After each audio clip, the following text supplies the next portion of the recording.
രാത്രിയുടെ നിശബ്ദതയെ ഭേദിച്ചുകൊണ്ട് ദൂരെ നിന്നൊരു ഈണം കേട്ടു തുടങ്ങുന്നു. ചെണ്ടയുടെയും ഇലത്താളത്തിൻ്റെയും അകമ്പടിയോടെ ഒഴുകി വരുന്ന ആ കരോൾ പാട്ടുകൾ കേൾക്കുമ്പോൾ ഉറക്കത്തിലായ ഗ്രാമം ഉണരുകയാണ്. മഞ്ഞുകാലത്തിൻ്റെ തണുപ്പിൽ വർണ്ണക്കടലാസുകൾ ഒട്ടിച്ച നക്ഷത്രങ്ങൾ തൂക്കിയ വീടുകളിലേക്ക് ഒരു പറ്റം ചെറുപ്പക്കാരെത്തുന്നു. ഉണ്ണിയേശുവിൻ്റെ ജനനവാർത്ത അറിയിക്കുന്ന ഈ കരോൾ സംഘം വെറും ക്രിസ്ത്യാനികളുടേത് മാത്രമല്ല. അതിൽ രാഹുലുണ്ട്, റഫീഖുണ്ട്, തോമസുണ്ട്. മതം നോക്കാതെ മനസ്സ് നോക്കി ഒത്തുചേരുന്ന ആ കൂട്ടായ്മയാണ് നമ്മുടെ നാടിൻ്റെ മനോഹരമായ കാഴ്ച. തകർക്കാനാവാത്ത സൗഹൃദത്തിൻ്റെ കരോൾ. ഈ ഒരു കരോൾ സംഘം ഒരു ഹിന്ദുവിൻ്റെയോ മുസ്ലിമിൻ്റെയോ മുറ്റത്തെത്തുമ്പോൾ അവിടുത്തെ വീട്ടുകാർ വാതിൽ തുറക്കുന്നത് നിറഞ്ഞ ചിരിയോടെയാണ്. കരോൾ പാട്ടുകാർക്ക് നൽകാൻ അവർ കരുതി വച്ച മധുര പലഹാരങ്ങളിലും കേക്കിലും സ്നേഹത്തിൻ്റെ രുചിയുമുണ്ട്. രാത്രിയുടെ യാമങ്ങളിൽ തണുപ്പിനെ അവഗണിച്ച് ഓരോ വീടുകളും കയറിയിറങ്ങുന്ന ആ ചെറുപ്പക്കാർ പകരുന്നത് നമ്മൾ ഒന്നാണ് എന്ന വലിയ സന്ദേശമാണ്.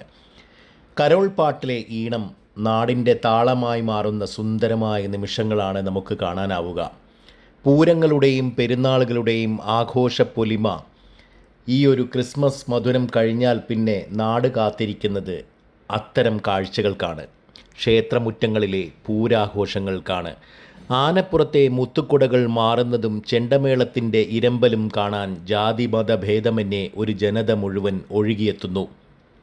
കുറിതൊട്ടവനും തൊപ്പിയിട്ടവനും തോളിൽ കൈയിട്ട് ആ മേളത്തിൽ ചുവടുവെക്കുന്നു. അതുപോലെ തന്നെ പള്ളിപ്പെരുന്നാളുകൾ.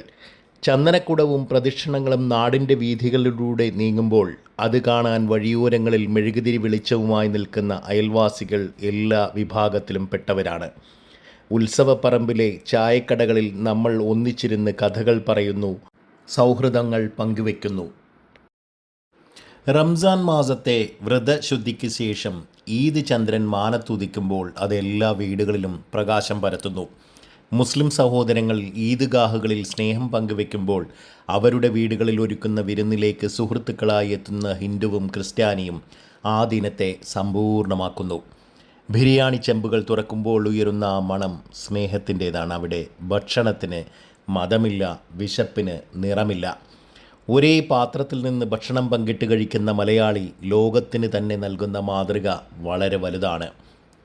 നമ്മുടെ നാടിൻ്റെ ഈ ഒത്തൊരുമയെ ലോകം മുഴുവൻ എത്തിക്കുന്നത് പ്രവാസികളാണ്.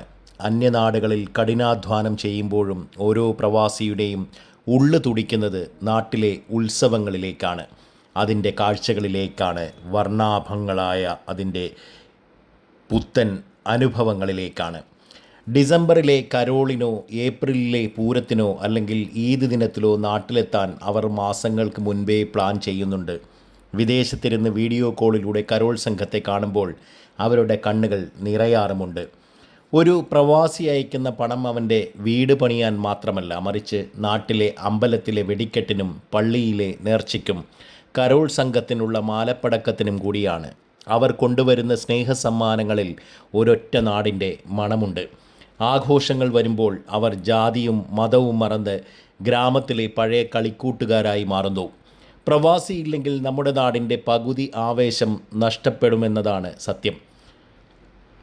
ആഘോഷങ്ങൾ വെറും ആചാരങ്ങളല്ല, മറിച്ച് മനുഷ്യബന്ധങ്ങളെ ഊട്ടിയുറപ്പിക്കാനുള്ള വഴികളാണ്. തർക്കങ്ങളും പിണക്കങ്ങളും ഉണ്ടായേക്കാം, എന്നാൽ ഒരു കരോൾ സംഘം മുറ്റത്തെത്തുമ്പോഴോ ഒരു ഈദ് വിരുന്ന് വരുമ്പോഴോ ആ പിണക്കങ്ങൾ അലിഞ്ഞലിഞ്ഞില്ലാതാകുന്നു.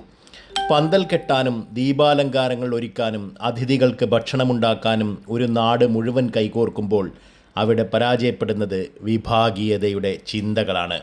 അമ്പലമണി മുഴങ്ങുമ്പോഴും ബാങ്ക് വിളി ഉയരുമ്പോഴും ദേവാലയത്തിൽ നമ്മൾ ആരാധിക്കുന്ന, നമ്മൾ നടത്തുന്ന പ്രാർത്ഥനകൾ നടത്തുമ്പോഴും അത് പ്രതിധ്വനിക്കുന്നത് ഒരേ മണ്ണിലാണ്.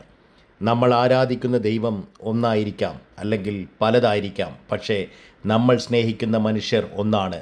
ഈ ആഘോഷങ്ങൾ നമുക്ക് നൽകുന്ന ഏറ്റവും വലിയ പാഠം സാഹോദര്യമാണ്. സ്നേഹവും സമാധാനവും നിറഞ്ഞ ഈ നല്ല നാടിനെ നമുക്ക് വരും തലമുറയ്ക്കായി കാത്തു സൂക്ഷിക്കാം. ഹൃദയങ്ങൾ ഒന്നാകുന്നിടത്താണ് യഥാർത്ഥ ആഘോഷം തുടങ്ങുന്നത്.